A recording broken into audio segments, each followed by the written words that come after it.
ఇక్కడ మనం కోటి శివలింగాల ప్రాజెక్టుకి మట్టి శివలింగాలు మనం తయారు చేసి వాళ్ళకి ఇచ్చే ప్రాజెక్టు చేస్తున్నాము ఈ రోజు నుంచి.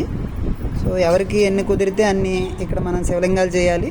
సో సంఖ్య అనేది ముఖ్యం కాదు, శివలింగం అనేది వాళ్ళు చెప్పిన షేప్లో వాళ్ళు చెప్పిన విధానంలో మనం తయారు చేయాల్సి ఉంటుంది. సో అందువలన ఎవరి పనులు అయిపోయిన వాళ్ళు ఉంటే వాళ్ళు ఒక నలుగురు ఒక గ్రూప్ కింద వస్తే మనకి సుమారుగా వాళ్ళు 1,00,000 శివలింగాలకి సరిపడ మట్టి, అలాగే వాటికి సంబంధించిన సామాను ఇచ్చారు. అలాగే మనకు పొద్దున్న ఇక్కడికి వచ్చి మనందరికీ కూడా వాళ్ళు నేర్పించారు. సో ఇది పని చాలా సులువుగా ఉంది, అప్పుడే వీళ్ళు 1000 పైనే చేస్తారు.